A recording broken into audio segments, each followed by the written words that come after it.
हाम्रो अपेक्षा धेरै छन्। ती अपेक्षा अनुसार चाहिँ हामी अगाडि बढ्ने कुरामा चाहिँ समस्या छ। ठुल्ठुला विकास चाहिँ गर्ने हामीसँग पैसा हुँदैन तरिकामा सानातिना कुराहरू विकासहरू कृषि क्षेत्र शिक्षा क्षेत्रका कुराहरूमा हामीले विकास गरेका छौँ। नागरिकमा अलिकति निराशाको छाइरहेको छ। त्यसले एउटा भ्याकुम, त्यसले एउटा रिक्तताको कारणले गर्दाखेरि फेरि अरू राजनीतिक दुर्घटना राजनीतिक समस्याहरू आउने। र तपाईँ इतिहास हेर्नु पर्यो कि नेपाली कङ्ग्रेस मात्रै यस्तो पार्टी हो जसले नेपालका सबै खालका सङ्कटहरूलाई एउटा राम्रो निष्कर्ष दिएको छ। अब उहाँले जे गतिविधि गरिराख्नु भएको छ त्यो चाहिँ अब झुटको खेती हो कि भन्ने शङ्का छ। होइन, अब सहमति र सहभागितामा हामी पनि हातैमालो गर्न चाहन्छौँ।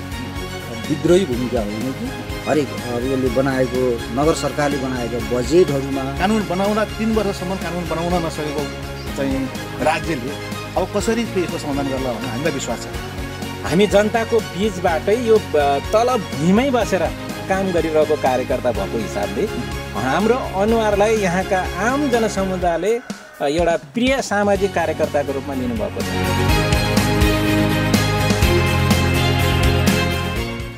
नमस्कार दर्शकवृन्द, तपाईँ हेर्दै हुनुहुन्छ गोलेनाई टेलिभिजनको प्रस्तुति कार्यक्रम मफसल राजनीतिक विशेष हेर्दै हुनुहुन्छ।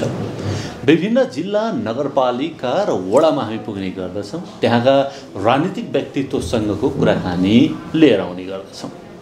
आज हामी पोखरा महानगरपालिकाको वडा नम्बर 9 मा छौँ।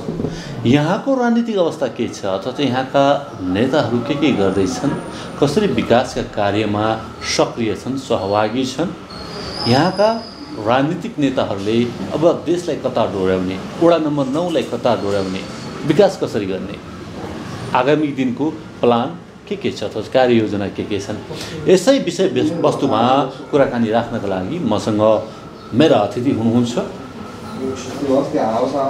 नेकपा माओवादी केन्द्रका वडा नम्बर 9 का अध्यक्ष हुनुहुन्छ बम कार्कीजी हुनुहुन्छ।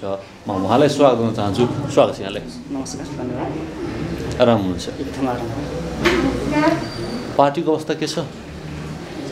पार्टीको अवस्था वडा नम्बर 9 को अवस्थालाई हेर्दाखेरि हाम्रो पार्टी नेकपा माओवादी केन्द्रको अहिलेसम्म राम्रो छ, पोजिसन ठिकै छ। यहाँका अब वडा नम्बर 9 वासीहरूमा पार्टी सङ्गठन पनि विस्तार भइरहेछ, पार्टीका गतिविधिहरू चलिरहेछन्। अहिले पछिल्लो चरणमा कोरोनाको कारणले गर्दाखेरि अलिक खुला यस्तो जमघट सहितको कार्यक्रम अलिक कम भएको छ। वडा नम्बर 9 ठिक छ, राम्रो छ पोजिसन। जनताले माओवादी केन्द्रलाई जति साथ दिए पनि अनि जनतालाई चाहिँ अन्यलमा पारिराख्नुहुन्छ, स्पष्ट चाहिँ कार्य गतिविधिहरू देखाउनुहुन्न भन्ने हुन्छ नि त, आरोप लाग्छ बेला बेलामा। जता पनि ढल्ने, जता पनि विकासका कार्यमा चाहिँ सहभागिता कम गर्ने, खेचतानी बढी गर्ने हुने यो वडामा भएको छ कि छैन? 9 नम्बर वडामा छ कि छैन? यसको प्रश्नमा अलिकति मैले यही करेक्सन गराउन चाहन्छु। माओवादी केन्द्र भनेको परिवर्तनको सम्वाहक हो। नेपालको कम्युनिस्ट इतिहासलाई हेर्ने भने 6 सालदेखि लिएर अहिलेसम्म आउँदाखेरि 7 सालको क्रान्तिमा काङ्ग्रेसको जति भूमिका देखियो त्यतिखेर जुन देखिन्थ्यो भने त्योभन्दा पछाडि आएपछि माओवादी केन्द्रको भन्दा अरूको यो परिवर्तनको लागि कम्युनिस्टहरूमध्येको पनि माओवादी केन्द्र जस्तो परिवर्तनको सम्भावक अरू पार्टी देखिँदैन। भले धेरै पार्टीहरूको मात्रै कुरा गरेर भन्दा पनि हाम्रो पार्टी त्यस्तो सम्भावक हो कि जसले हजुरले भन्नुभयो अन्यलमा मात्रै पार्छ होइन नि। यहाँ हामीले सीमान्तकृतहरूको अधिकारको विषय भयो, दलितहरूको अधिकारको विषय भयो, वर्ग सङ्घर्षको विषय भयो, तपाईँले हरेक चिजहरूमा शैक्षिक आन्दोलनको कुरो गर्नुहुन्छ, राजनीतिक आन्दोलनको कुरो हुन्छ। अहिले जनता यति सचेत छन्। यो सचेत कसरी हुँदा राजनीतिक रूपमा भन्दाखेरि त माओवादी केन्द्रको कारणले हो। यो कतै ढलफल भएर होइन, परिवर्तन गर्नलाई त फड्को मार्नै पर्छ। फड्को मार्ने विषय, हलिने विषय नराम्रो होइन नि त। सिधा स्टेट बसेर त परिवर्तन हुँदैन नि त। हरेक कुरोको त त्यो गर्नुपर्छ भन्ने लाग्छ मलाई। त्यस्तो हजुरले भने जस्तो यो ढलफल भएर अन्यल सिर्जना होइन कि, यो परिवर्तनको लागि त तपाईँ आक्रामक पनि हुनु पऱ्यो, दिशा चेन्ज गर्नु पऱ्यो, समयअनुसार बाटो लाग्नु पऱ्यो नि त। सधैँ एक ठाउँ बसेर त समयअनुसार आफूलाई परिवर्तन गर्दै लाने यहाँको आश है। हजुर, कुनै समय नेपाली जनताले खुबै पत्याएको पार्टी हो है, सत्तामा पुर्याएकै हो नि होइन? पार्टीलाई त अहिले पनि पत्याएको छैन भन्ने त कहाँनिर देखिन्छ र? यो पछिल्लो चरणको तपाईँको राजनीतिक परिवर्तनलाई हेर्दाखेरि पनि तपाईँको 7वटा प्रदेश मध्येमा त अहिले पनि 3वटा प्रदेशमा त माओवादी केन्द्रको चाहिँ तपाईँको सरकारै छ त। स्थानीय स्तरमा अथवा वडा नम्बर 9 मा अब त्यसरी आउन सक्छौँ जसरी तपाईँ कुरा राख्दै हुनुहुन्छ? एकदम सम्भावना के छ होइन? यो त अहिलेको परिवर्तनको तपाईँको नेतृत्व नै माओवादीले गरिराखेछ भने माओवादी नेतृत्वमा आउनु हुँदैन भन्ने त हुँदैन। यो त परिवर्तन जसले गरेछ। अहिले हेर्नुहुन्छ भने यो सङ्घीयताको कुरा भयो। अहिले भर्खर अहिले हाम्रो राष्ट्रपतिको यो प्रणालीमा गएछ नि अहिले भर्खरै राज संस्थाको अन्त्य पछाडिको अहिले जसले त्यो आन्दोलनको विषयमा अहिले जति कुप्रचारहरू भइरहेछ नि त्यो पदमा पुग्ने त आन्दोलन त माओवादीले गरेको नि छ। त्यस कारणले गर्दा पनि जनताले पत्याउँदैन भन्ने होइन, जनताले अझ बढी विश्वास गर्छन् जस्तो लाग्छ। विकासका कार्य तपाईँले अघि नै सुरुवात गर्नुभयो, अहिले विकासका कार्यमा कसरी सहभागी भएको छ अथवा चाहिँ जनप्रतिनिधिलाई चाहिँ कसरी सहयोग गर्दैछ तपाईँको पार्टीले? यो हाम्रो वडाको विषय म वडाको विषयमा हाम्रो के छ धारणा छ भन्दाखेरि विकास गर्नको लागि राजनीतिक खिचातानी गर्नु हुँदैन मेरो धारणा र हाम्रो पार्टीको धारणा हो। तर के हुनुपर्छ भन्दाखेरि त अग्रगामी खालको कामहरू आउनु पऱ्यो। अहिले हाम्रो वडा नम्बर 9 मा काङ्ग्रेसको सरकार छ, स्थानीय सरकार। काङ्ग्रेसलाई पनि हामीले रचनात्मक सहयोग गरिरहेका छौँ, अहिलेसम्म विरोध गरेका छैनौँ। हामीले विकासको कुराहरूमा गरेका छौँ। किन भन्दाखेरि आफ्नो भूमिका जे छ त्यसमा बस्नु पऱ्यो, सकिन्छ अगाडि राखेर काम गर्नु पऱ्यो, होइन भने विरोध मात्रै गर्ने होइन सहयोग गर्नुपर्छ भन्ने लाग्छ। गजबको कुरा। त्यसो भए के विकासका गतिविधि पाउनुभयो, के गर्यो नेपाली काङ्ग्रेसले वडा नम्बर 9 मा? यो वडा नम्बर 9 मा काङ्ग्रेसको स्थानीय सरकार भएको हुनाले सोचे जस्तो परिवर्तन र देखिने जस्तो काम चाहिँ गरेको छैन।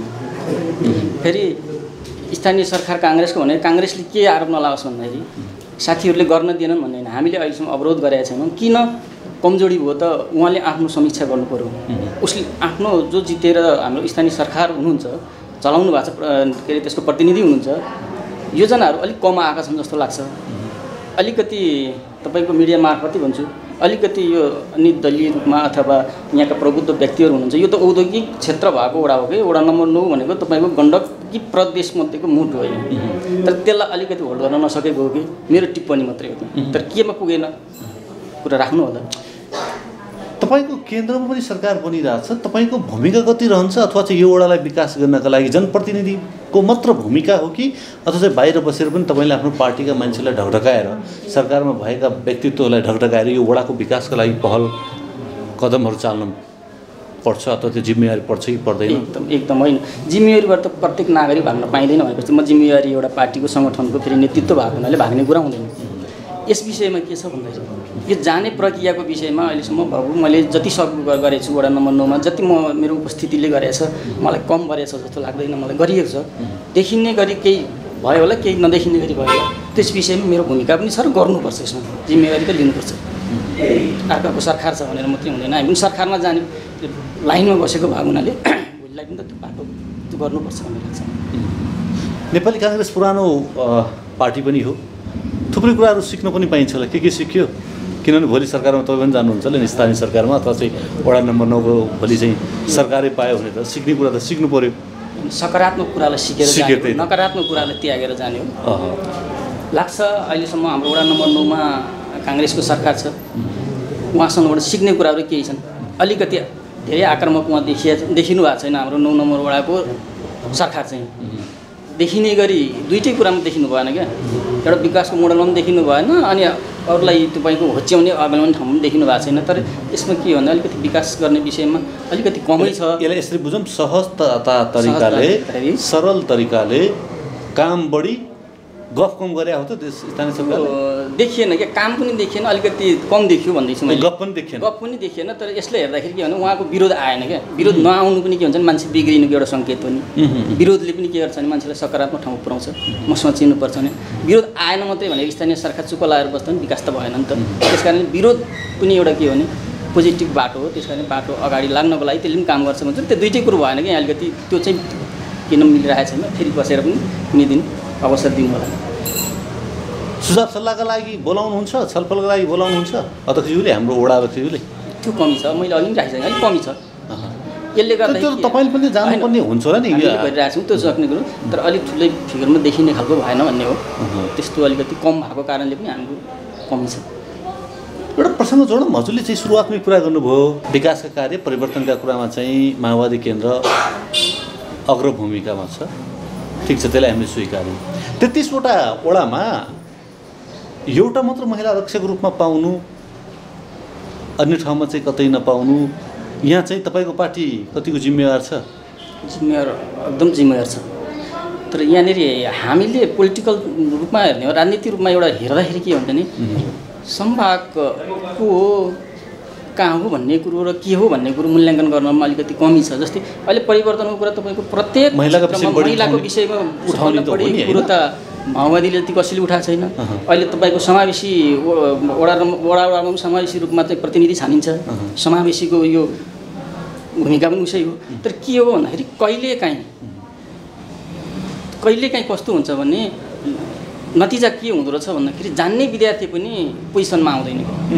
यो कारण के हो भन्दाखेरि त्यो कहिलेकाहीँ त्यो कपी चेक गर्ने पनि त फरक त्यस्तो हुँदो रहेछ। त्यसको अलिकति धारणाले पनि बिगार्ने भने चाहिँ अलिकति कमजोरी रह्यो भने हामीले बुझाउन सकेनौँ। जुन विद्यार्थी टाठो थियो फर्स्टै हुनुपर्थ्यो, तर त्यो कपी चेक गर्ने मान्छे जुन गुरु हुनुहुन्थ्यो अथवा कसको हातमा पऱ्यो उहाँले चाहिँ त्यो कन्सेप्ट नबुझिदिएपछि त्यो विद्यार्थी त कम मार्क्स त आउने नै भयो। अहिले परिवर्तनको सम्पूर्ण आन्दोलनको नेतृत्व माओवादीले गर्ने, अनि माओवादीले ल्याएको आन्दोलनमा महिलाको सदस्य पनि उठाउने, दलितको सदस्य पनि उठाउने होइन, अनि त्यसपछि समावेशी रूपमा आन्दोलनमा पनि जाने। तर उसैले उठाएको प्रतिनिधि हार्ने भनेको चाहिँ यो चाहिँ के भने अझै पनि अलिकति राजनीतिक रूपमा प्रशिक्षित ल्याइदिनु भयो, अन्य पार्टीले चाहिँ कार्यान्वयन गर्थे यो चाहिँ हो। तर यस विषयमा पनि गर्व माओवादीलाई के छ भने आन्दोलनको नेतृत्व गरेको हो। तर के छ भने घर हो नि त, यो समाज त एउटा घर न हो, जसले खाए पनि आफ्नो परिवारले खाने हो। तर बुझ्नुपर्छ भनेर आगामी दिनमा कसरी लानुहुन्छ? महिला, दलित, अन्य अल्पसङ्ख्यालाई चाहिँ कसरी लान्छ तपाईँको पार्टीले? अहिले पनि हाम्रो त निरन्तरता छ वडामा पनि हाम्रो त त्यस्तै छ। हामी महिलाहरूको विषयमा कन्चुसाइ गर्दैनौँ, अधिकार दिने विषयमा कन्चुसाइ गर्दैनौँ, दलितहरूको विषयमा कन्चुसाइ छैन। अहिलेसम्मको यो त्याग तपस्याहरू पनि उहाँहरूको भूमिका बिन एउटा पुरुष सक्षम हुनाले एउटा महिलाको भूमिका हुन्छ होइन। त्यस कारणले एउटा धनी त्यसै हुँदैन, गरिब भइदिए ठाउँ मात्रै धनी हुने हो। त्यस कारणले दलितको भूमिका त्यति नै छ। यस कारणले गर्दाखेरि उहाँ यो जाति, यो वर्ग, यो लिङ्ग यसको विषयमा हामी पनि ठुला छौँ। अझै पनि हामी उहाँहरूको अझै अधिकार प्राप्ति पुरा भएको छैन भने अझै पनि सङ्घर्षमा छौँ। धेरै धन्यवाद दिन चाहन्छु मिठो कुराकानीका लागि, सत्य तथ्य कुराकानीका लागि। वडा नम्बर 9 का आफ्नो पार्टीगत कुरा राखिदिनु भयो, विकासका कुरा राखिदिनु भयो, सकारात्मक कुरा राखिदिनु भयो। Thank you so much. धन्यवाद। मौफसल राजनीतिक विशेष तपाईँ हेर्दै हुनुहुन्छ, मसँग हुनुहुन्छ उमा कुमारी ठकुरी हुनुहुन्छ, अर्थात् 9 नम्बर वडाकै नेपाली काङ्ग्रेसका सभापतिज्यू हुनुहुन्छ। महिला विकासका कुराकानी अथवा चाहिँ के कति हुँदैछ, कसरी अगाडि बढ्दैछ, पार्टी कसरी अगाडि बढ्दैछ, महिलालाई अब कसरी पार्टीले नेतृत्व तहमा पुर्याउँछ, यी कुराकानी म जोड्न चाहन्छु। स्वागत छ यहाँलाई। धन्यवाद। तपाईँ लगायत तपाईँको लोकप्रिय कार्यक्रम अनि रेडियो गोल्डन आई हेरेर बसिरहनुभएका सम्पूर्ण दर्शकमा जय नेपाल। आराम हुनुहुन्छ? पार्टी कस्तो छ?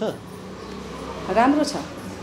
अहिलेको परिप्रेक्ष्यमा यो देशमा कसैले पनि कल्पना गरेको थिएन, हामीले पनि कल्पना गरेको थिएनौँ 2/3 सरकारलाई ढाल्न सक्छौँ अथवा आफै ढल्छ भनेर। सरकार त ढल्यो त, लोकप्रिय हुँदाहुँदै पनि ढलेर अहिले नेपाली काङ्ग्रेस बाध्यतावश भनौँ, परिस्थितिवश भनौँ, सरकारको नेतृत्व गरिरहेछ। जनता र राष्ट्रप्रति उत्तरदायी बनेर यो देशको नेतृत्वमा अग्रस्थानमा छ। सरकार चलाउन माहिर नेपाली काङ्ग्रेस है, यसले भन्दा हुन्छ? माहिर पनि हो, जनताले पत्याएका पनि हुन्। कहीँ कतै जनताको इच्छामा एकपटक फेरौँ न भनेर कुनै पार्टीलाई बहुमत पुर्याएको थियो, बहुमत पनि 2/3 बहुमत दिएर पुर्याएको थियो र त्यसको कदर हुन नसकेपछि आखिरमा अन्तमा हरेक बाधाको निकास नेपाली काङ्ग्रेस नै रहेछ भन्ने कुरा परिस्थितिले देखायो। केन्द्रको स्थिति हेर्ने हो भने त्यो चाहिँ बनेको छ। वडा नम्बर 9 को स्थिति अनुसार चाहिँ जसरी 9 मा चाहिँ वडा नम्बर मा यहाँका वासीहरूले नेपाली काङ्ग्रेसलाई पत्याए, त्यसरी राष्ट्रियमा किन पत्याएनन् अथवा चाहिँ किन ल्याउन सकिएन त्यो माहौल? सर्वप्रथम त म के भन्छु भने हजुरकै कार्यक्रम मार्फत, लोकप्रिय कार्यक्रम मार्फत भने नेपाली काङ्ग्रेस त्यस्तो पार्टी हो जसले कतिपय कामहरू, आफ्ना कार्ययोजनाहरू अथवा आफ्ना सत्कर्महरू पनि गरेको भनेर उसले प्रचार विज्ञापन गर्दैन। यस मानेमा नेपाली काङ्ग्रेस धेरै पछाडि छ अन्य पार्टीहरू भन्दा।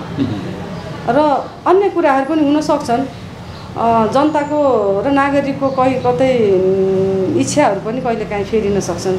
जस्तो खानामा स्वाद फेरौँ न त आज भने जै गरेर हेरौँ न त, कुनै पार्टीलाई एकचोटि अवसर दिएर हेरौँ न त भन्ने पनि हुनसक्छ। त्यस मानेमा पनि अर्को पार्टीलाई यसपालि जिताउनु भएको थियो, तर सोचे अनुरूप भएन र फेरि नेपाली काङ्ग्रेस नै आउनु पर्यो। म त यसरी भन्छु, नपत्याएको नै भनेर भन्न चाहिँ मिलेन। आखिर अन्त्यमा त पत्याउनै पर्यो नागरिकले पनि। अहिले परिस्थितिले त्यो निम्ति आयो। कुनै नागरिक भोटै नहालिकन पनि नेपाली काङ्ग्रेसलाई पत्याउनु पर्छ। पछिल्लो समय चुनाव बढी चाहने भनेको नेपाली काङ्ग्रेस है, अथवा चाहिँ चाँडो चुनाव गर्न चाहने नेपाली काङ्ग्रेस, किनभने अब चाहिँ नेपाली काङ्ग्रेसलाई जनताले मन पराएको माहौल छ भनेर पनि बिचको अलिकति कुरा गरौँ। नेपाली काङ्ग्रेसले चाँडो चुनाव गराएको भन्दा पनि नेपाली काङ्ग्रेस संविधानको रक्षार्थ तत्कालीन सम्माननीय प्रधानमन्त्रीज्यूले सदन भङ्ग गरेर अदालत जाँदै गर्दा पनि नेपाली काङ्ग्रेसले नै हो चुनाव गराउनु हुँदैन, सदन बिउताउनु पर्छ भनेर हामीले जनताले दिएको 5 वर्षको म्यान्डेटलाई मान्नुपर्छ भनेर अदालत जाने त नेपाली काङ्ग्रेस नै हो नि। नेपाली काङ्ग्रेसले नै अदालत मार्फतै संसद पुनर्स्थापना गराएको हो नि। त्यसकारण हामीले छिटो चुनाव हुनुपर्छ भन्ने छैन, समयमा चुनाव हुनुपर्छ, समयमा सक्नुपर्छ, समयमा चुनाव हुनुपर्छ। जनताले दिएको म्यान्डेट जति वर्षको म्यान्डेट थियो त्यो चाहिँ सम्बन्धित सरकारले अथवा पार्टीले चलाउनुपर्छ, यसमा विश्वास राख्छ पार्टी। अब यो यसरी बुझ्दा हुन्छ अथवा चाहिँ अबका दिनमा चाहिँ जस्तै स्थानीयमा चाहिँ जसरी वडा नम्बर 9 मा आएको छ सरकार, त्यसरी केन्द्रमा आउने माहौल बनाउन सक्नुहुन्छ? अब बन्छ एकदम, देखियो त परिणाम। नेपाली काङ्ग्रेसले सक्छ त्यो माहौल? एकदमै सक्छ। ढुक्क हुनुहोस्, तपाईँको आजको यो लोकप्रिय कार्यक्रम मार्फत, लोकप्रिय टेलिभिजन मार्फत सम्पूर्ण दर्शकहरूमाझ भन्छु, ढुक्कका साथ भन्छु, नेपाली आगामी सरकार नेपाली काङ्ग्रेसले नै बनाउँछ, बहुमतका साथ। त्यो पनि माहिर छ सरकारमा बस्न अथवा चाहिँ सत्तामा बस्न, पुरानो पार्टी यसकारण पनि इमान्दार पनि त छन्। कुनै पनि व्यक्ति अथवा पार्टीको गुण भनेको इमान्दारिता पनि हुन्छ। नेपाली काङ्ग्रेसले इमान्दारिता देखाउँछ, त्यसकारण जनताले पत्याउनुहुन्छ र अब पनि पत्याउनुहुन्छ। नेपाली काङ्ग्रेसको वडा नम्बर 9 मा चाहिँ महिलाको सक्रिय कतिको देख्नु भएको छ? हुनुहुन्छ पार्टीमा कतिको सक्रिय हुन्छ, राजनीतिमा कतिको सक्रिय हुन्छ? मलाई नै हेर्नुहोस् न, सक्रियताको नमुना म एउटा आफै पनि हुँ। कास्की जिल्लामा वडा लेभलमा सभापति, महिला सभापति म मात्र हुँ। अरू खै त अरू वडामा छैनन्? त्यसो भए किन त्यो क्षमतावाला किन जन्माउन सकिन? अब हामीमा अझै पनि पुरुषले सपोर्ट गर्दै हुन्थ्यो, साथीभाइले सपोर्ट गर्दै हुन्थ्यो भन्ने छ। तर हामीले एउटा कुरा मैले प्रत्येक पटक भन्दै गरेको, महिला अधिकारको बारेमा पनि कुरा गर्दै गरेको, कानुनले मात्र, समाजले मात्र महिला अधिकार थोपर्दिएर हुँदैन। महिला अधिकार त्यति लिनुहोस् जति तपाईँ हकदार हुनुहुन्छ क्या त्यसको, आफू कति सक्षम हुनुहुन्छ, कतिसम्म नेतृत्व गर्नु सक्नुहुन्छ त्यति मात्र डिमान्ड गर्नुहोस् के। अहिले सरकारले नेपालको संविधानमा 33% छ होइन, बाँकी रहेको 66%मा पनि त्यहाँ पनि महिला लड्न पाइँदैन भनेर भनेको छैन क्या। त्यहाँ पनि खुल्ला छ, 33% सुरक्षित छ, 66%मा दाबी गर्न पाइन्छ। तर महिलाले सर्वप्रथम आफ्नो योग्यता कति छ भनेर पहिचान गर्नु पऱ्यो क्या। आफ्नो योग्यताभन्दा बढी डिमान्ड गर्ने हो नि कि अधिकार छ भन्दैमा। र कतिपय साथीहरू अरूले सपोर्ट गर्दै हुन्थ्यो भनेर आउनुहुन्छ, आफ्नो योग्यता अनुसार आउनुहोस् न, सपोर्ट त गर्नुहुन्छ त। त्यति बेला कोही महिला निस्कनै चाहनुहुन्न, डराउनुहुन्छ, अथवा आवश्यकताभन्दा बढीको डिमान्ड अथवा इच्छा जाहेर गरेर त्यस्तो प्रकारको बाटो रोज्नुहुन्छ भने कसरी सबै ठाउँमा महिलाको? तपाईँको पार्टीको एउटा कुरा यस्तो मलाई त्यस्तो लाग्छ, मेरो व्यक्तिगत विचार हो, अरू पार्टीका चाहिँ कमसेकम गफ त गर्छन् महिलालाई दिन्छौँ भनेर, तपाईँको पार्टी गफ पनि नगर्ने, कतै महिलालाई अधिकार यति दिन्छौँ त्यति दिन्छौँ केही नभन्ने, कमसेकम त्यो त भन्न त पर्थ्यो नि। वडामा विभिन्न ठाउँमा चाहिँ होइन यो अधिकार आएको छ, महिलाहरूको जनचेतना जगाउने, कम्तीमा होइन यस्तो अधिकार छ तपाईँले पाउनुपर्छ, यो त्यो पनि चाहिँ नलगिदिने, जनचेतना स्तर नौकास दिने। तपाईँ एउटा एक्जाम्पल नमुना त हुनुहुन्छ, तपाईँ एक्लै हुनुभयो, नमुना हुनुभयो, तपाईँ यस्ता अरू थुप्रै महिला दिदीबहिनीहरू भए भए होइन, एउटा दुईवटा वडामा चाहिँ हाम्रो चाहिँ अथवा नेपाली काङ्ग्रेसका अध्यक्ष भए भए होइन, कति महत्त्व हुन्थ्यो, अथवा चाहिँ कति महिलाहरू चाहिँ खुलेर चाहिँ आफ्ना कुराहरू राख्न पाउनुहुन्थ्यो। तपाईँका आएर एउटा महिलाले आफ्नो अर्को महिलासँग आफ्नो पीडा राख्न सक्छ नि होइन, र त्यो पीडा त तपाईँले जति बुझ्नुहुन्छ त्यति पुरुषले नबुझ्न सक्छ। त यो माहौलमा किन चुक्छ, अथवा चाहिँ कहाँ हामी सुतिराखेका हुन्छौँ, किन सुतिराखेका हुन्छौँ? भने नि मैले एक त हामी आफै ढुक्क हुँदैनौँ कि आफ्नो योग्यताप्रति, आफ्नो योग्यता आफैले चिन्दैनौँ। तपाईँको जिम्मेवारी हो कि होइन ती महिलाहरूमा गएर तपाईँको उहाँलाई सक्षम बनाउने होइन? अब वडाले आफ्नो काम त गरेको छ, उद्घोषक ट्रेनिङ पनि दिएको छ, सिपमुलुक तालिम पनि दिएको छ होइन। तपाईँले सक्रिय छन् कि छैनन् महिलाहरू? सक्रिय बनाउने कि नबनाउने, पार्टीभित्र चाहिँ होइन राष्ट्रिय स्तरसम्मको नेतृत्व जन्माउने कि नजन्माउने? अब वडा नम्बर 9ले चाहिँ राष्ट्रिय स्तरको नेतृत्व जन्माउने कि नजन्माउने एउटा महिला नेपाली काङ्ग्रेसबाट चाहिँ जन्माउने कि नजन्माउने? जन्माउने पनि। कहिले समय आउँछ, किनकि हामी त करिब 16-20 वर्षको जुन एउटा समय थियो त्यो हाम्रो एउटा ग्याप रह्यो, जुन खाडल रह्यो, एउटा जनप्रतिनिधिविहीन जुन अवस्था रह्यो, त्यसले पनि केही असर पार्यो राजनैतिक बाटोमा होइन, स्थानीय प्रशासनमा अथवा स्थानीय निकायमा। त्यो पनि एउटा किनकि एउटा सिङ्लो एउटा युवा अवस्था गएको छ क्या 16-20 वर्ष भनेको, त्यो सानो वर्ष होइन, सानो एउटा समय होइन। त्यसकारण अलिकति महिला दिदीबहिनीहरू पछि परेको हुन सक्छौँ। स्थानीय लेभलका राजनैतिक व्यक्तित्वहरू पछि परेको छ, समयले पछि पारिदिएको छ होइन। 20 वर्षपछि आएर स्थानीय लेभलमा चुनाव भएको छ, स्थानीय सरकार बनेको छ, अहिले देश सङ्घीयतामा गएको छ। यसले पनि धेरै एउटा पदहरूका अथवा अवसरहरूका सिर्जना गरेको छ महिलाहरूलाई। यो सिर्जना हुनुमा नेपाली काङ्ग्रेसको नै प्रमुख हात छ, किनकि नेपाली काङ्ग्रेस पनि पटक पटक सरकारमा गएको छ। यस आधारमा पनि नेपाली काङ्ग्रेस यी नियमहरू लागू गर्नमा, महिलाहरूलाई अगाडि बढाउनमा त नेपाली काङ्ग्रेसको पनि ठुलो देन छ भन्नुपर्छ। त्यसअनुसार हामीले पनि आफ्नो वडामा त्यसैलाई नै फलोअप गरेर हामी चलिरहेका छौँ। मैले सुरुवातमा एकजना महिला दिदीसँग, सामाजिक सेवकसँग कुरा गर्दै थिएँ। उहाँले के भन्नुभयो भने मलाई राजनीतिको सम्बन्धित त्यो पुरै नगर्नुहोस्, राजनीतिको र पनि भन्नु एक किसिमको त्यो घृणा देखाउनु भयो होइन। किन होला महिला दिदीबहिनीहरू किन राजनीतिसँग यति घृणा अथवा चाहिँ एउटा आफूलाई समाजसेवा भन्न पनि रुचाउने तर राजनीतिको रस सुन्नु नचाहने कारण के होला? कतिपय अवस्थामा राजनीति गर्ने व्यक्तिहरू पनि व्यक्तिका कारण हामी चाहिँ व्यक्तिका कारणले पनि कहिलेकाहीँ एउटा नैराश्यता हुनसक्छ मान्छेमा। कतिपय अवस्थामा मलाई देखेर पनि कसैले राजनीति गर्ने मान्छेहरू यस्ता हुन्छन्, यस्ता हुँदो रहेछन् छ्या भन्ने पनि अवस्था भएको होला कहिलेकाहीँ, मेरो आफ्नै हेरेर पनि होइन। मैले अरूको उदाहरण किन दिउँ? त्यस अवस्थामा उहाँहरूलाई कहिलेकाहीँको त्यस्तो एउटा नकारात्मक प्रभावले पनि त्यो भएको हुनसक्छ, अथवा सही प्रशिक्षण गरेनौँ गरेनौँ र अथवा राष्ट्रको परिवेश हेर्नुहोस् न, कहिले हामी द्वन्द्वमा फस्यौँ, कहिले फेरि अब त्यो राजनीतिक सही प्रशिक्षण कसले गरिदिने? वडा कार्यालयले गर्ने हो कि तपाईँको पार्टीले गर्ने हो कि यो महिला दिदीबहिनीले गर्ने हो? महिला दिदीबहिनीहरूलाई एवारनेस गर्ने भनेर, जनचेतना जगाउने भनेर, राजनीतिको बारेमा एकदमै सक्षम गराउने भनेर, यसका बारेमा निपुण गराउने भनेर राज्यको धनै सबै यसमै लगाउने चाहिँ बिल्कुलै होइन। यो बिस्तारै समयक्रम अनुसार यो आफै हुँदै पनि जान्छ र यसका लागि केही न केही सम्बोधन त हुनुपर्छ, तर राज्यको धन जति सबै यसैमा लगाएर अरू पाटाहरू सबै छोडिदिने पनि होइन क्या। किनकि सक्षम गराउने भन्दै गर्दा अरू पाटाहरूलाई हामीले बिर्सिने त? सर्वप्रथम त्यो राष्ट्रको पहिलो प्राथमिकतामा आवश्यकता के हो त्यो बुझ्नु। अहिलेको परिप्रेक्ष्यमा कोभिड भ्याक्सिन हो नि, अहिले कोभिड भ्याक्सिनलाई छाडेर हामी अरू कुनै कल्पना गर्नै सक्दैनौँ क्या।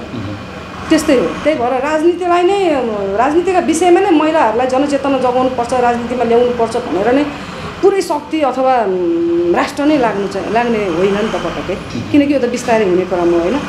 समयअनुसार परिमार्जित हुँदै जाने कुरा हो। हामी अब युरोप कल्चरका मान्छे पनि होइन, हाम्रो आफ्नै कल्चर छ, हाम्रो आफ्नै परिवेश छ। हामी नेपाली परिवेशमा होइन एउटा जेठाजु देख्दा ससुरा देख्दा एउटा घुम्टो ओढेर हिँड्ने एउटा हाम्रो संस्कृति हो, त्यस्तो परिवेशका नारी हौँ हामी होइन। हामीले त त्यस अनुसारमा त फड्को त मारेका छौँ त। 100% नै सबैलाई नै अब राजनीतिमा किन होमिनु भएन भन्ने कुरा त कतिपय आफ्नो भिन्दै हो। कोही डक्टर पढ्दै हुनुहुन्छ, कोही के। ठिक छ, तपाईँको विचारलाई मैले हामीले चाहिँ एक्सेप्टेड गऱ्यौँ अथवा चाहिँ होइन, किनभने सबै फिल्डमा चाहिँ महिलाको सहभागिता समान हुनुपर्छ, यसलाई मैले यसरी बुझ्दा हुन्छ। हो, एकदम मैले भन्न खोजेको पनि त्यही हो। हजुरले अझ प्रस्ताइदिनु भयो, किनकि हामी त एकदमै पर्खर, अब अन्तर्वार्तामा पनि पर्खर मान्छे त होइनौँ होइन। हाम्रा पनि धेरै कमजोरी हुन्छन् बसी बिहालो गर्दै गर्दा हो। त्यही भएर सबै क्षेत्रमा हुनुहुन्छ नि त अहिले त महिलाहरू होइन।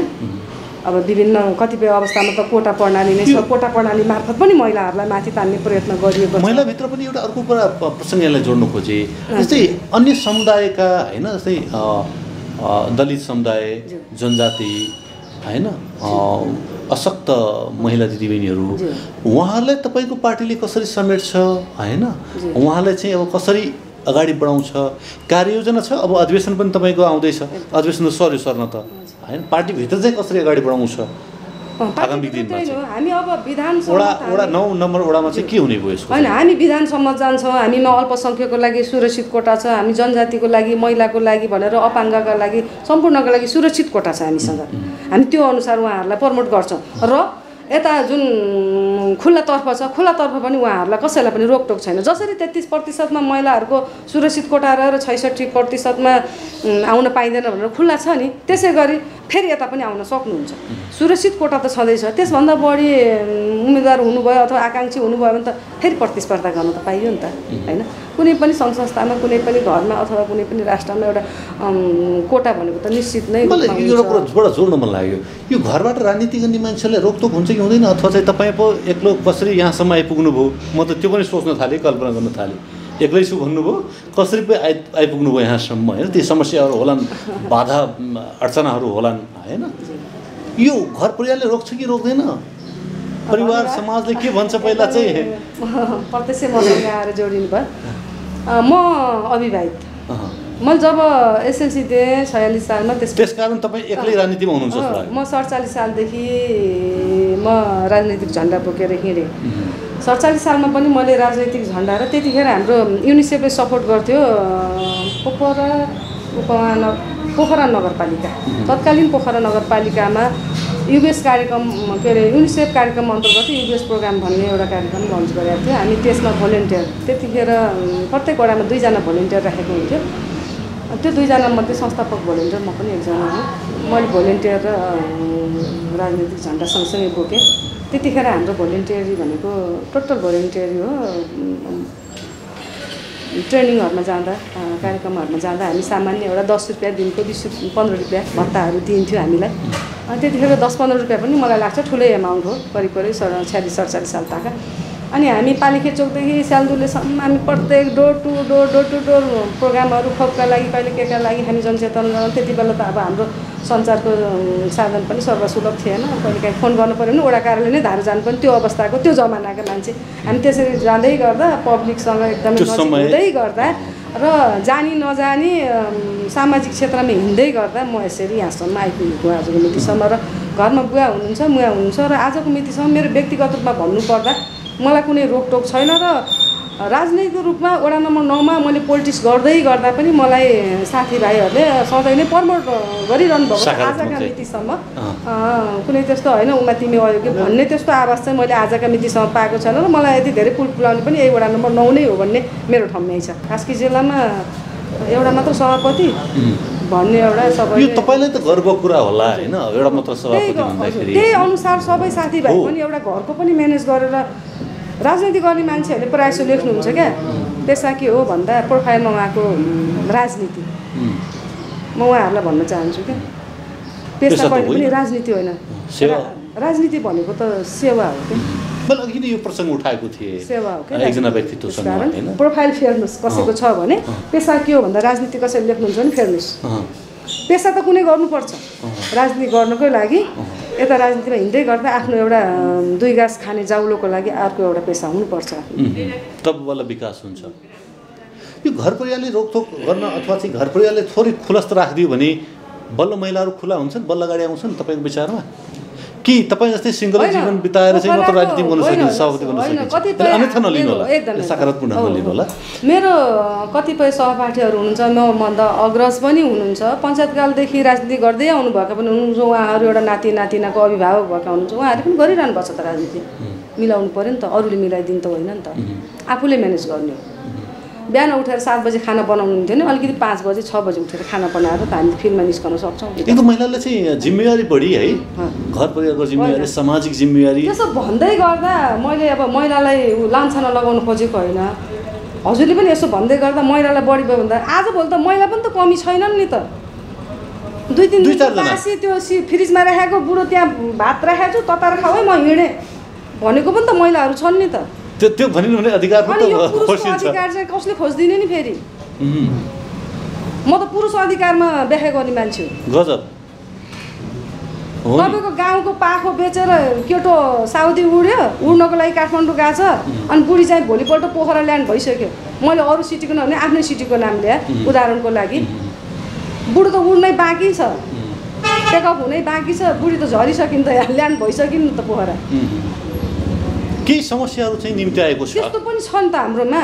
त्यही भएर महिला अधिकार पुरुष अधिकार पनि कहिलेकाहीँ बोलिदिनुहोस् न यार मिडियामा, तपाईँहरू जस्तो प्लिज मेरो रिक्वेस्ट।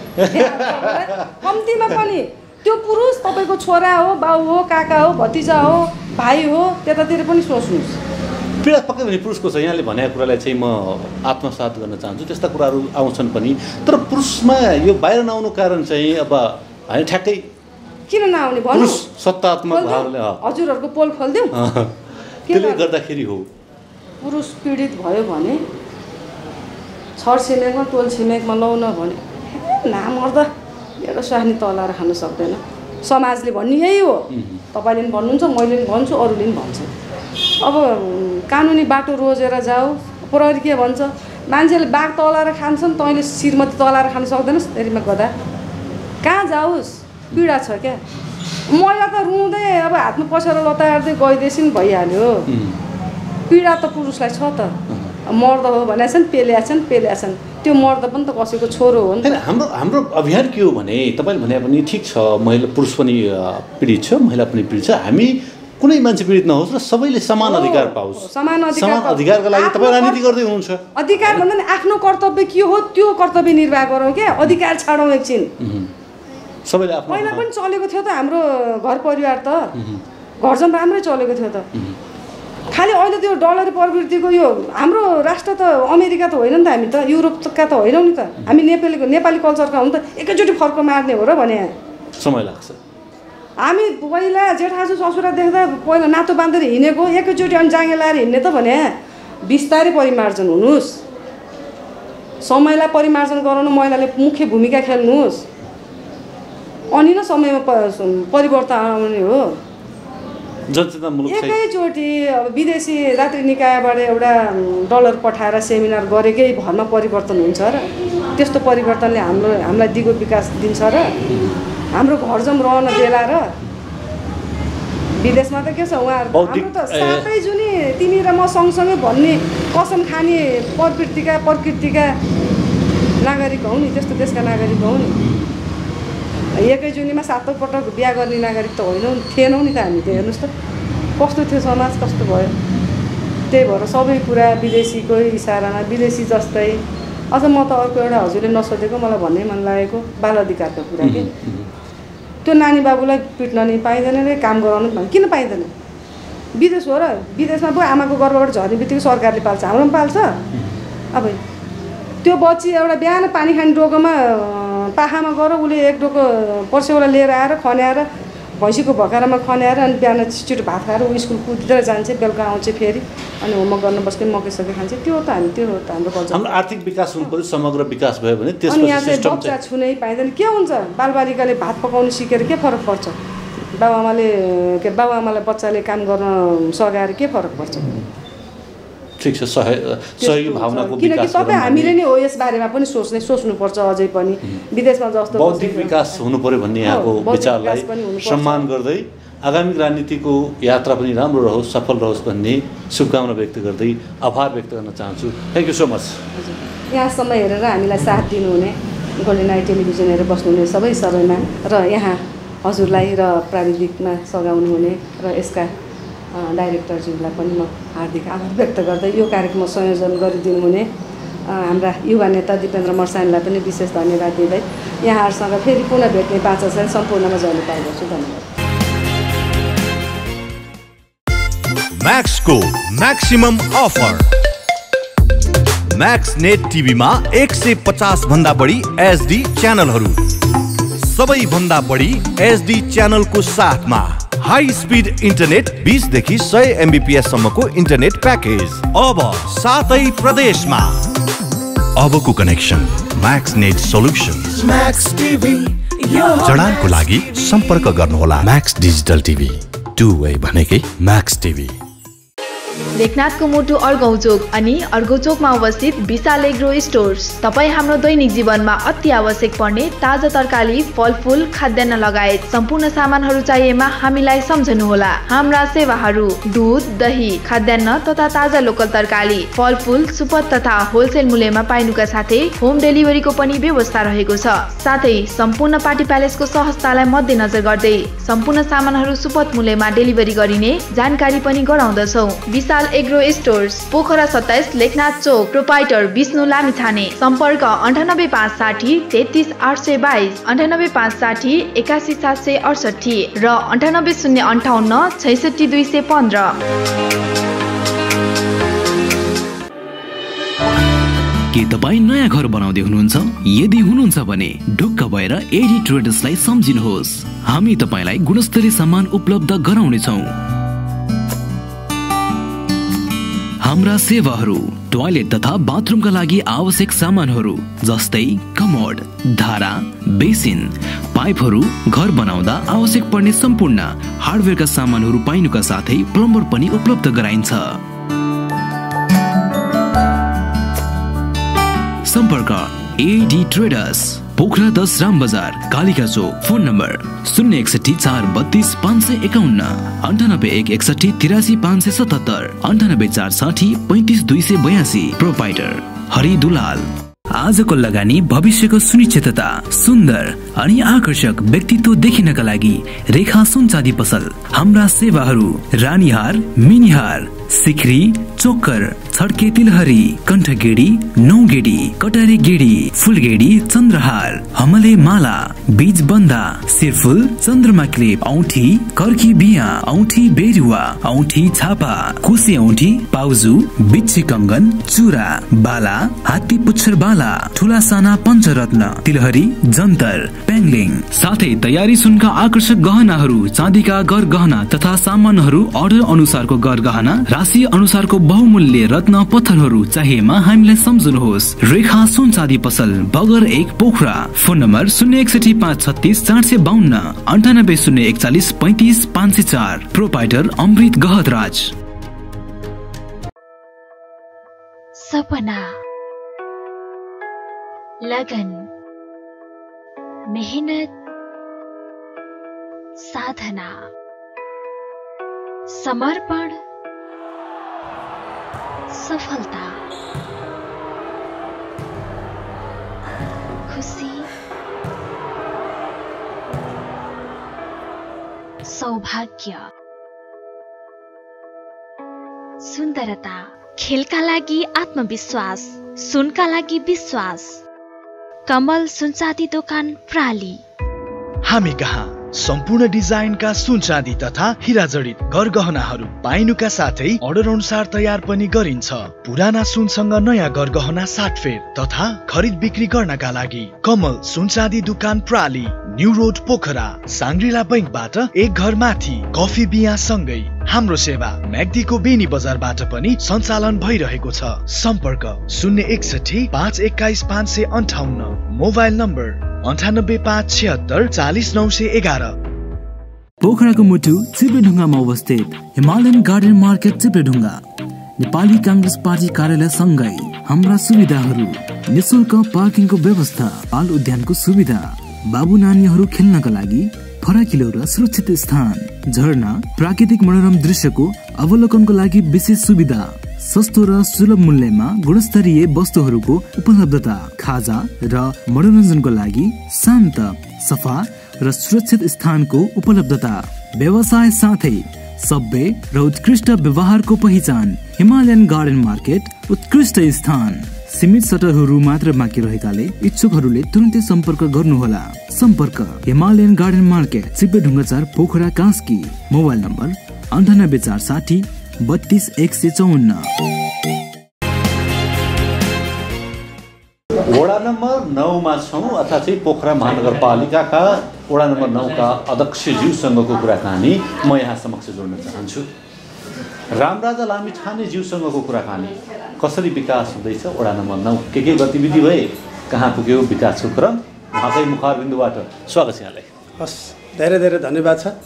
सर्वप्रथम यो गोल्डन आई टेलिभिजन, तपाईँ देवेन्द्र र हाम्रो डाइरेक्टर चिरञ्जीवी लगायत यो सम्पूर्ण टिमलाई हाम्रो यसै वडामा आएर जुन वडाको गतिविधि राख्ने जुन अवसर सुअवसर दिनुभएको छ त्यसका लागि म धेरै धेरै धन्यवाद दिन चाहन्छु। स्वास्थ्य अवस्था कस्तो छ? स्वास्थ्य अहिलेसम्म ठिकै छ, राम्रो छ। वडावासीको पनि अरू वडाको तुलनामा राम्रो छ। खोप कति गयो? खोप पनि अहिले निरन्तर चलिरहेको छ। आजै पनि तपाईँको यो 65 वर्ष नागरिकहरूको लागि चलिरहेको छ। आज पनि उहाँहरूको पनि अहिले खोप चाहिँ चलिराखेको कुरा पनि जानकारी गराउन चाहन्छु। लगभग हाम्रो चाहिँ कार्यकाल अन्तिमतिर आएको छ। एकदमै के महसुस गर्दै हुनुहुन्छ? अब यस्तो छ, यस्तो महसुस चाहिँ कस्तो भएको छ भने मैले म आफू जे हो म त्यही भन्ने खालको मान्छे हो र मैले जति गर्छु भनेर मैले आएको थिएँ त्यो त्यति हदसम्म मैले गर्न नसकेको कुरा पनि सत्य हो। मैले केही गर्ने चाहनाहरू राखेको थिएँ, सुरुको अवसरमा मैले गरेको पनि थिएँ, तर बिचमा आएर महानगरपालिकाको असहयोग र यो कोरोना भाइरसको असहयोगको कारणले गर्दाखेरि मैले जति सोचेर गरेको थिएँ त्यो चाहिँ गर्न नसकेर जानु पर्दाखेरि थोरै खिन्नता अनुभव चाहिँ मलाई चाहिँ करिगर हुँदैछ। यो त आम नेपाली जनताले पनि बुझ्छ, कोभिड-19 का कारण थुप्रै काम कुराहरू रोकिए हैन। अब घोषणापत्रमा जारी गरेका कति % अथवा चाहिँ कति जति कामहरू भयो होला? अब मैले यसलाई अब पर्सेन्टेजमा यति नै भनेर म त्यो ठ्याक्कै तोक्न सक्ने अवस्थामा मैले छैन र मैले विशेष गरी हामी निर्वाचित भएर पहिलो बैठकमा 3टा निर्णय गरेका थियौँ। हामीले 3टा निर्णय के गरेका थियौँ भने एउटा चाहिँ हाम्रो वडा नम्बर 9 लाई भ्रष्टाचार मुक्त वडा बनाउने भनेर हामी त्यसमा चाहिँ एकदमै क्लियर हुनुहोस्, हामी सफल भएका छौँ। यहाँ अहिलेसम्म हामी कहाँ भ्रष्टाचारको गन्ध भएको छैन, चाहे कर्मचारी भन्नुहोस् चाहे जनप्रति भन्नुहोस्, हामी कहाँ एउटा त्यो सफल भएको छौँ। अर्को कुरा के हो भन्दाखेरि मैले हामी यहाँ यो 9 मा भएका अति विपन्न जसको चाहिँ जो कार्यक्रिया गर्नको लागि पैसा हुन्न हैन, जलाउनको लास जलाउनलाई पैसा हुन्न, तिनीहरूको लागि म आफै अध्यक्षको तर्फबाट 10,000 दिने भनेर मैले जुन घोषणा गरेको थिएँ र त्यो मैले करिब 3-4 जनालाई मैले उपलब्ध गराइ पनि सकेको छु। मैले त्यो पनि गराएको पनि म तपाईँलाई जानकारी गराउन चाहन्छु। र अर्को तेस्रोको त हामीलाई मत दिने, मतदातालाई धन्यवाद दिने भन्ने कुरा थियो, त्यो त स्वाभाविक भइहाल्यो। यो 3टा काम हामीले करिब सम्पन्न गरेका छौँ र सहज रूपमा हामीले गरेका छौँ र हामीले चाहिँ गर्व पनि लाग्छ यो काम हामीले गर्न सम्पन्न भएका छौँ। अध्यक्षज्यू, भ्रष्टाचारको कुरा जो आयो नि, यो न्यूनीकरण कसरी गर्न सकिन्छ?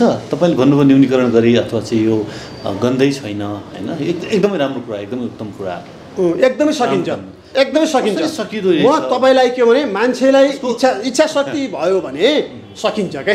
मैले तपाईँलाई के उदाहरण दिएँ भने हिजो कुलमान घिसिङ नहुँदा कति भ्रष्टाचार थियो, कुलमान घिसिङ आएपछि कति न्यूनीकरण भयो, त्यो एउटा उदाहरण होइन। अर्को कुरा यहीँ हाम्रो यसपछि हाम्रो के खरेल रमेश खरेल आउँदाखेरि कस्तो खालको वातावरण, कति शान्ति छाएको थियो भनेपछि जो मान्छे नेतृत्वमा बस्छ नि, नेतृत्व सही मान्छे भइदियो भने र त्यसले केही गर्न सक्छ भन्ने चाहिँ म चाहिँ यो सञ्चार माध्यम मार्फत भन्न चाहन्छु। मेरै कुरा गर्नुहुन्छ भने मैले गर्न सक्ने काम के हो भन्नु होला भने यहाँको कर्मचारी, यहाँको जनप्रतिनिधिलाई जुन आफूलाई काबुमा लिने र उनीहरूलाई चाहिँ यो भ्रष्टाचार गर्न नदिने, त्यो काममा त म सफल भएको छु नि त। ल तपाईँ सोध्नुहोस्, भ्रष्टाचारको मामलामा हामी कहाँ एकदमै क्लिन छ, 1 पैसा पनि भएको छैन। अब रह्यो विकास निर्माणको काममा चाहिँ केही कमी भएको कुरा सत्य हो फेरि है, म त्यसलाई फेरि सत्य पनि भन्छु कि किन भन्नु होला भने म महानगरपालिकामा एउटा दलको नेता पनि हो, सचेतक पनि हो कि म काङ्ग्रेस तर्फको के। मैले महानगरपालिकामा भएका अनियमितता भ्रष्टाचारका कुराहरू व्यापक विरोध गरेको छु मैले। तपाईँ सञ्चारकर्मी भएको हुनाले बेला बेलामा तपाईँले सायद प्रेस विज्ञप्ति, पत्रकार सम्मेलन, हामी जो नगरसभा अवरुद्ध गर्ने कुरा, महानगरको गेटमा ताला लाउने कुरा, यो सम्पूर्ण कुरा तपाईँहरूको सञ्चार माध्यममा आएका छन्। र यो हामीले के भन्दाखेरि महानगरपालिकालाई यस्तै खालको भ्रष्टाचार मुक्त बनाउनको लागि, भ्रष्टाचार सच्याउनको लागि त्यो हामीले गरेका थियौँ। हामीले त्यो भएको कारणले गर्दा मैले वास्तविक भन्नुपर्दाखेरि म तपाईँलाई एउटा थोरै सिलसिला थोरै राख्न चाहन्छु। र विशेष गरी पहिलो वर्ष हामी निर्वाचित भएर आएको पहिलो वर्ष हामीले महानगर स्तरीय 37 वटा, वडा स्तरीय 36 वटा र सामाजिक काम 34 वटा गरेछौँ। हेर्नुहोस्, यति धेरै काम गरेछौँ। कारण के हो भन्दाखेरि त्यति बेला राजनीतिक पूर्वाग्रह थिएन कि महानगरपालिकाले पहिलो वर्ष बजेट प्रशस्त दिएको थियो, हामीले यति राम्रो काम गऱ्यौँ पहिलो वर्ष, त्यस्तै कार्यकाल दोस्रो वर्ष गर्दै थिए, बिचमा आएर महानगरबाट पत्र काट्यो, हामीसँग पत्र छ, सामाजिक काम नगर्नु भनेर पत्र काट्यो। यो मुलुकमा यो महानगरपालिकामा एउटा पूर्वाधार मात्रै विकास हो के सामाजिक विकास पनि विकास हो? र हाम्रो कुरा भन्नुहुन्छ भने बालबालिकाको सवालमा, ज्येष्ठ नागरिकको सवालमा र अनि त्यहाँबाट यो गरिबी न्यूनीकरण गर्ने सवालमा यी कुराहरू पनि विकासका पूर्वाधार हुन्। यिनीहरूलाई पनि कार्यान्वयन गर्नुपर्छ मान्यता राख्ने मान्छे हो र यी कामहरू गर्नै नदिने रे त्यो यो पूर्वाधार बाटो नाली मात्रै बना भनेर त्यो पनि थोरै बजेट दिएर अनि कसरी सम्भव हुन्छ भन्नुहोस् त? त्यस कारणले म तपाईँलाई एउटा कुरा के भने सबभन्दा बढी ट्याक्स उठाइदिने वडा नहुनु पर्यो होइन? त्यो हामीले चाहिँ रातो किताबमै योभन्दा अगाडिको किताबमा राखेको थियो, 3टा वडालाई सबभन्दा बढी ट्याक्स उठाइदिने वडा भनेको थियो 9, 8 र 6 होइन? त्यसमा पनि 9 सबभन्दा बढी ट्याक्स उठाउने वडा हो नम्बर 1। दोस्रो कुरो यो महानगरपालिकाभित्र भएका घाटहरू सबभन्दा बढी त्यो टेन्डरबाट आउने पैसा आउने घाट रामघाट हो, त्यो पनि हो। मैले बारम्बार के भन्ने गरेको छु भने हामी यो वडामा योभन्दा डबल हामी चाहिँ ट्याक्स उठाइदिन्छौँ, तर हामीले दुःख गरिसकेपछि यो वडालाई पनि कम्तीमा 20% त देऊ विकासको लागि होइन? हामीलाई 1 पैसा चाहिँदैन भनेर मागेको नम्बर 1। दोस्रो कुरो रामघाटको क्षेत्रमा पनि कमसेकम त्यत्रो चाहिँ के अरे क्षय भइराखेको छ, पहिरो गइराखेको छ, त्यो संरक्षण गर्ने पैसा त देऊ, त्यो पनि नदिएको अवस्था। कारण के हो भने हामी यहाँ यो वडाले जति पनि ट्याक्स उठाउँछ 1 पैसा पनि राख्न पाइँदैन, त्यो चाहिँ महानगरपालिका पठाउने हो र अनि हजुर भनेर माग्न जाने हो त्यहाँ महानगरपालिकामा। अहिले मैले तपाईँलाई भने नि म प्रमुख प्रतिनिधि दलको नेता, मैले त अहिले भने नि भ्रष्टाचारका सवालमा दुनियाँ अनीतिको सवालमा मैले विरोध गर्छु, मेरो धर्म हो, त्यो मेरो धर्म हो के। त्यस कारण त्यो धर्म निर्वाह गर्दाखेरि त्यहाँको नेतृत्वहरूबाट के हुन्छ, यहाँको बजेट कटौती हुन्छ। अब म तपाईँलाई एउटा उदाहरण दिन्छु, हामीले यहाँ आकाशे पुल राख्ने भनेर सुरुदेखि हामीले महेन्द्र पुल र पृथ्वी चोक भन्यौँ, तर यहाँको सत्ताधारीले के अरे सिर्जना चोकमा लयो।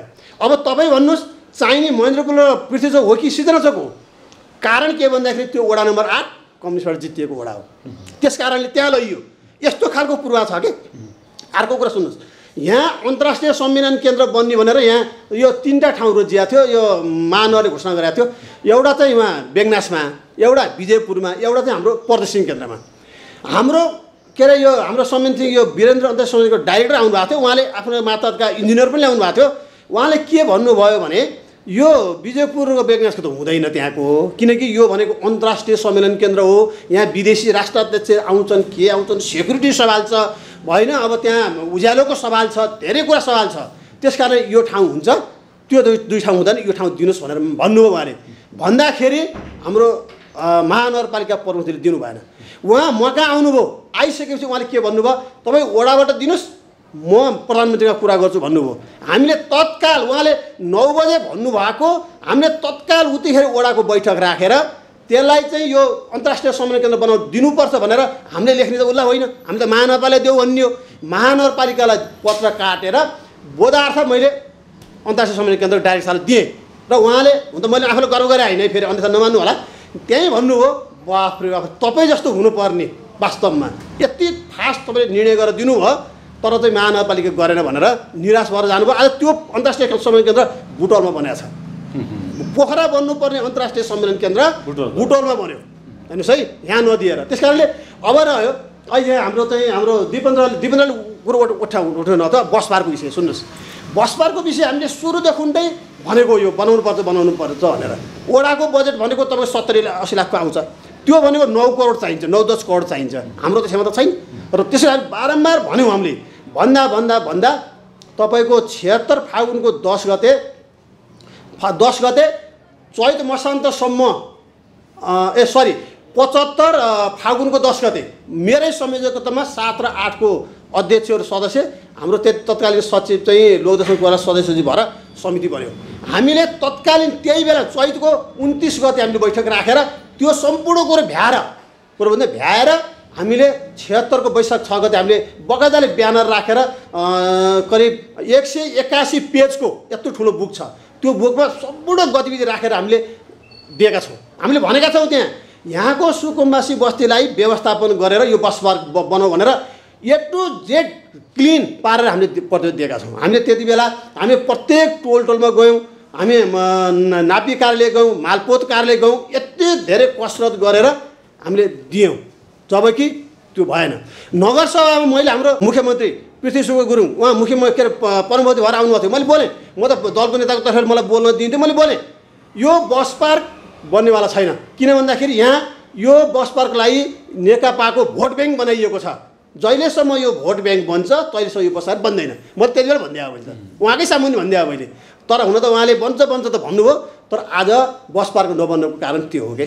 त्यस कारणले यस्ता खालका गतिविधिहरू धेरै भएको छ। अब रह्यो भन्नुहोस्, यहीँ यो साँगो मुखमा हामी आउने बित्तिकै हामीले एउटा धारणा बनाएको थियौँ कि ठुलो बजेट पनि थिएन, एउटा आकाशे पुल त्यो एउटा चाहिँ झोलिङ्गे पुल बनाउने, बिचमा गएर एउटा चौघेराको केही बनाएको त्यो तल हेर्ने के सेती नदी गहिराई हेर्ने खालको पर्यटकीय दृश्य बनाऊ भनेर हामीले चाहिँ त्यो महानगरपालिका बुझाएको, तर त्यसको पनि कार्यान्वयन भएन। मैले भन्न खोजेको कुरा के हो भन्दाखेरि एउटा कुरा के हो भने अलिकति प्रतिपक्षी भएको वडा भनेर जुन अलि हेप्ने प्रवृत्ति चाहिँ नेतृत्वमा छ, त्यो नेतृत्व भएको कारणले गर्दाखेरि हामी थोरै पिछडिएको हो।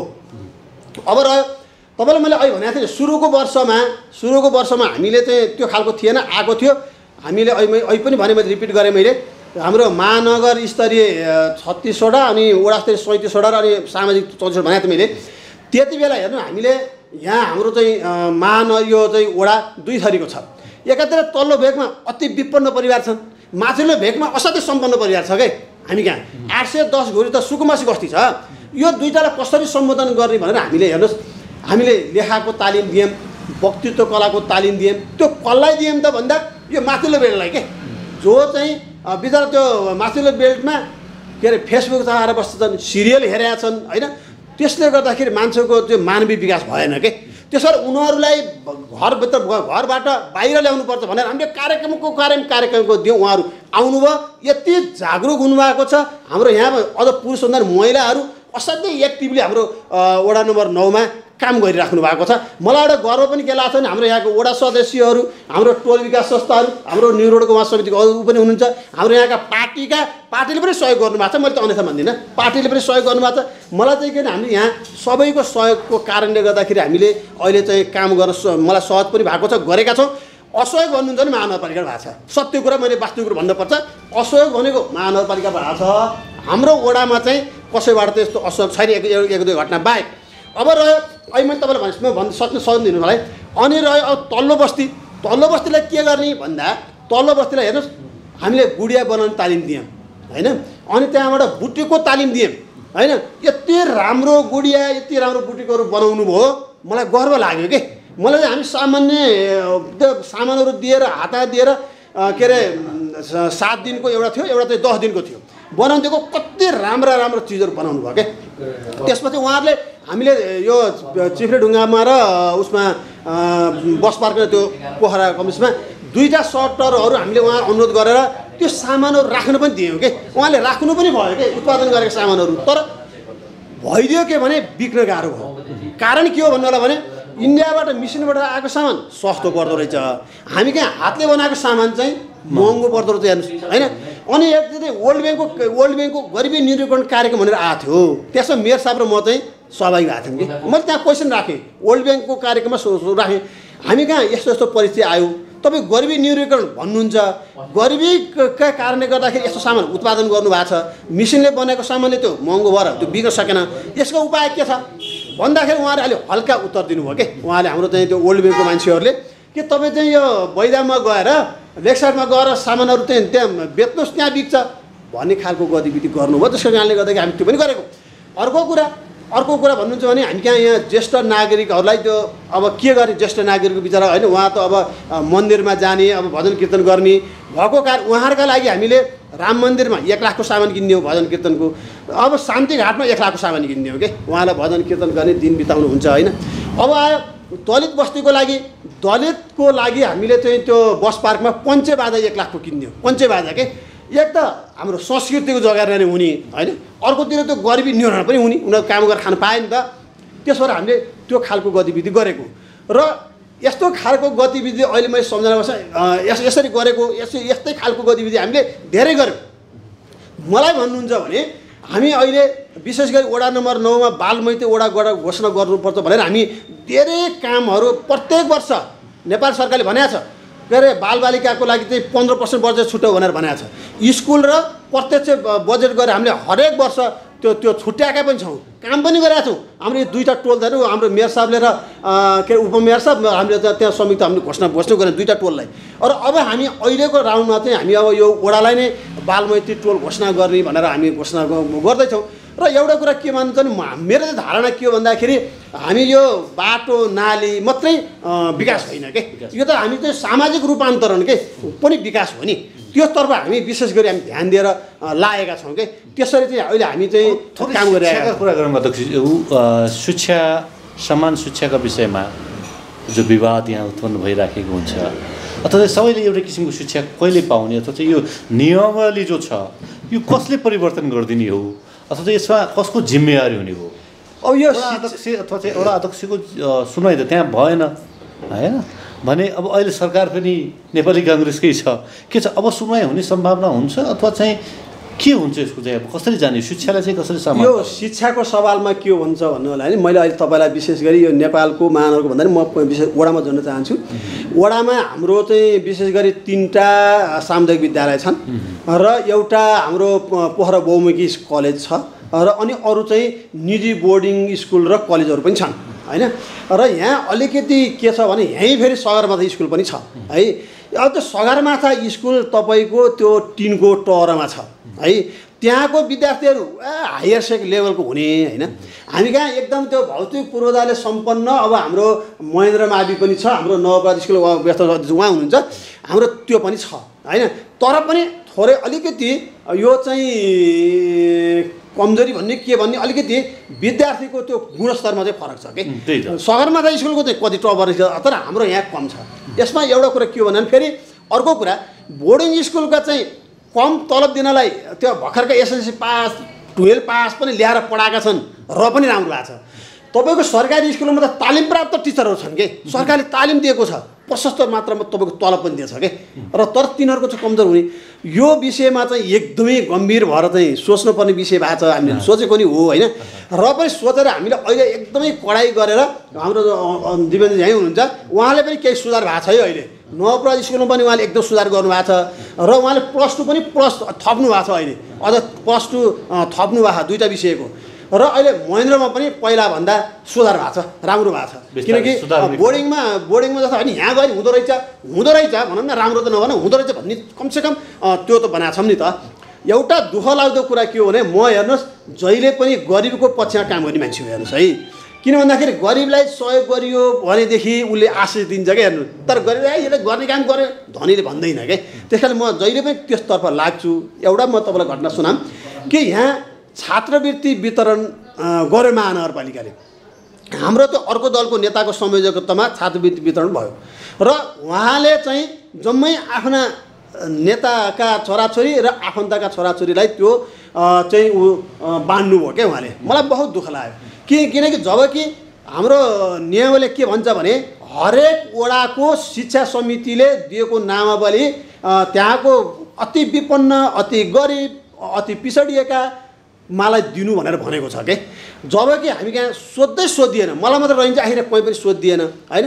त्यसले गर्दाखेरि वास्तवमा मैले विज्ञप्ति नै फालेँ मैले यो यस्तो खालको यो उहाँले यस्तो खालको गतिविधि गर्नुभयो भनेर भनेको। मलाई दुःख पनि लाग्यो किनकि यहाँको अति विपन्न गरिबहरू छ, तिनीहरूले कमसेकम राम्रो स्कुलमा पढ्न पाउँथ्यो होइन, गरिब बच्चाले भनेर चाहिँ त्यो पाउँथ्यो भने मलाई आशा लागेको थियो। तर हामीलाई सम्पर्कै नगरिकन सोध्दै नसोधिकन उहाँले आफ्ना कार्यकर्ता आफ्ना उहाँलाई चाहिँ दिनुभयो कि उहाँले चाहिँ त्यो दिनुभयो। त्यसले गर्दाखेरि म दिव्य विज्ञप्ति फालेँ। त्यसपछि चाहिँ कोरोना लाग्यो, त्यसपछि त त्यो भएको छैन नभएको कुरा होइन। र यस्तो खालको गतिविधि चाहिँले पनि हामीलाई अलिकति यो काम गर्न अप्ठ्यारो होइन। शिक्षा क्षेत्रमा अलिकति इमान्दारले साथ काम गरिदिनु भने धेरै कुरा गर्न सकिन्थ्यो सर होइन।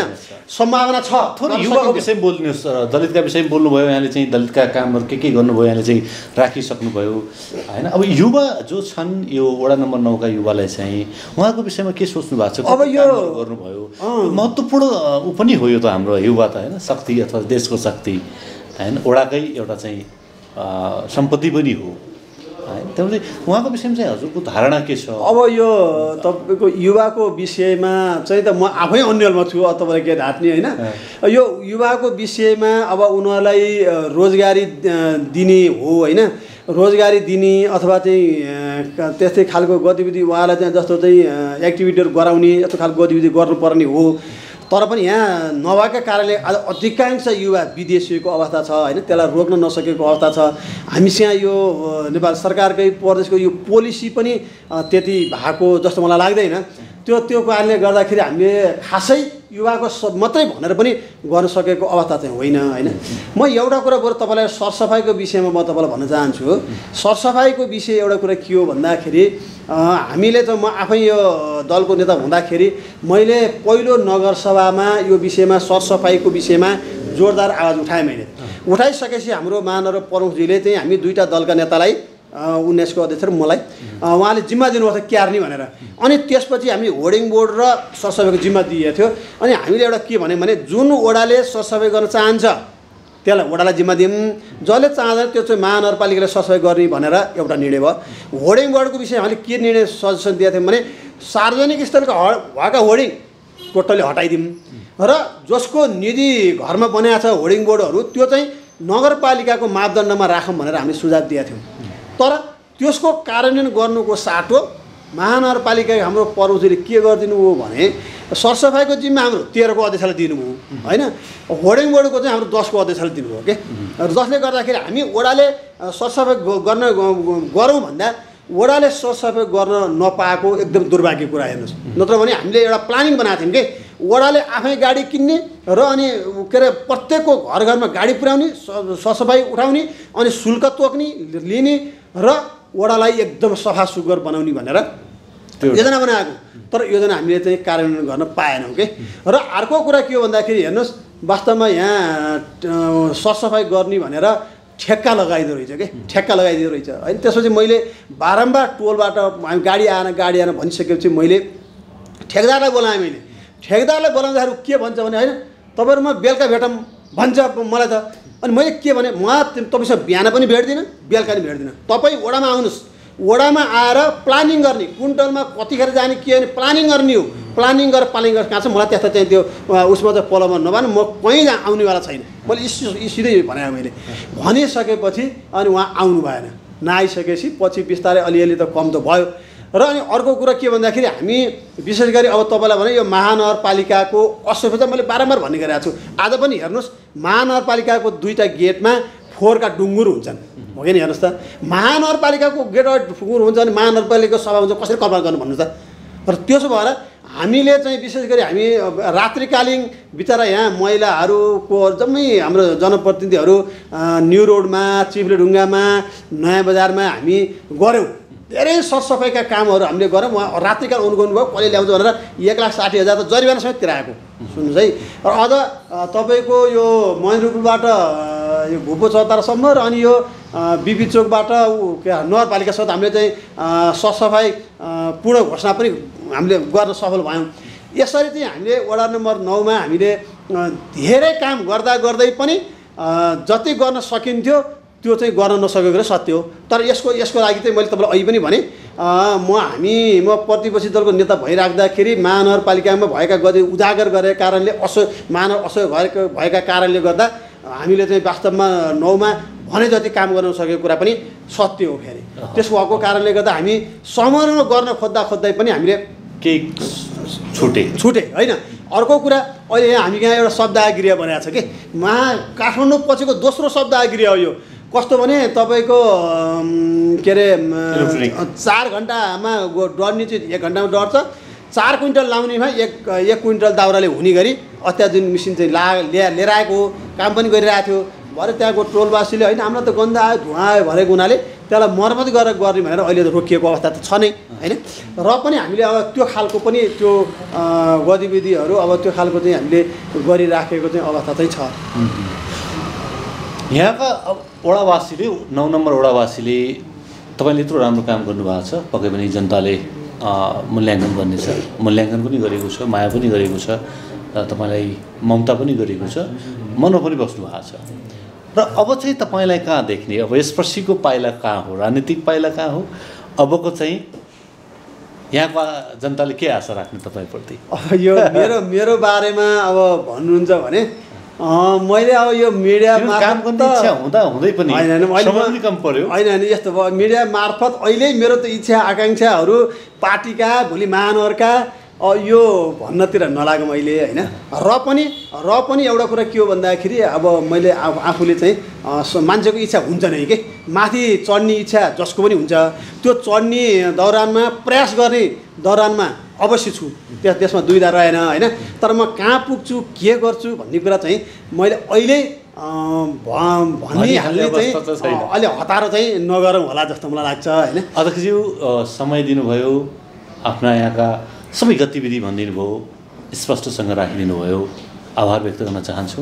र यहाँको राजनीतिक यात्रा सफल रहोस्, आगामी दिनमा पनि यहाँका पाइलाहरू सफल रहन्, यही शुभकामना हामी व्यक्त गर्न चाहन्छौँ। हस्, धेरै धेरै धन्यवाद तपाईँ देवेन्द्र र हाम्रो डाइरेक्टर चिरञ्जीवी लगायत यो गोल्डन आइज टेलिभिजनलाई म धेरै धेरै धन्यवाद। म एउटा थोरै थप्न पनि चाहन्छु, कारण के भन्दाखेरि हामी वडा नम्बर 9मा अहिले यति चुस्त दुरुस्त रूपमा हामीले जनतालाई सेवा दिइरहेका छौँ कि हामीले चाहिँ आजको भोलि भन्दैनौँ। हामी त्यसरी चाहिँ अहिले यहाँको जनताहरूले यहाँको वडाको सुविधाहरू राम्रोसँग पाइराख्नु भएको छ। त्यसले गर्दाखेरि मलाई लाग्छ त्यति धेरै विरोधका स्वरहरू हाम्रो वडामा आएको पनि छैन। हुन त म आफैले चाहिँ हामी कहाँ यो के अरे विकासको निर्माण कमी भयो भनेर म आफैले भन्दै गर्दा पनि हाम्रो वडावासीहरूले चाहिँ त्यसलाई चाहिँ मनन गरेर हामीलाई चाहिँ साथ दिइराख्नु भएको छ। हामीले पनि उहाँलाई चाहिँ कसरी बढीभन्दा बढी सेवा दिन सकिन्छ भनेर हामी लागि पनि राखेका छौँ। र अब मेरो आगामी दिनका पलहरू त अब माथि चढ्ने, मैले अहिले पनि भने माथि चढ्ने चाहना सबैको हुन्छ र त्यसमा त्यही दौरानमा म पनि अब लाग्ने नै छु। र यसमा तपाईँ मिडियाले पनि साथ दिनुहुनेछ भन्ने आशा विश्वास पनि लिएको छु। र पुनः तपाईँ देवेन्द्र चिरञ्जीवी लगायत यो गोल्डन आइज टिभीलाई धेरै धेरै धन्यवाद दिँदै मेरो वडाको भनाइ जुन राख्ने अवसर दिनुभयो त्यसलाई पुनः धन्यवाद दिँदै म तपाईँसँग ओझेल पर्न चाहन्छु। हस्, धन्यवाद, धन्यवाद। दर्शकबिन, तपाईँ समक्ष हामीले वडा नम्बर 9 का कुराकानी राख्यौँ, अथवा चाहिँ पोखरा महानगरपालिका वडा नम्बर 9 का अध्यक्षज्यूको विकासका कार्यहरू यहाँ समक्ष राख्यौँ। अर्को हप्ता अन्य ठाउँको गतिविधि लिएर उपस्थित हुने नै छौँ। यस कार्यक्रमलाई उत्पादनमा सहयोग गर्नुहुने नेपाली काङ्ग्रेसका युवा नेता एवं व्यवसायी दिपेन्द्र मर्सानीज्यूप्रति आभार व्यक्त गर्न चाहन्छौँ। यसै गरी निर्देशक चिरञ्जीवी भुटेलप्रति आभार व्यक्त गर्दै म देवेन्द्र बिदा चाहन्छु। नमस्कार।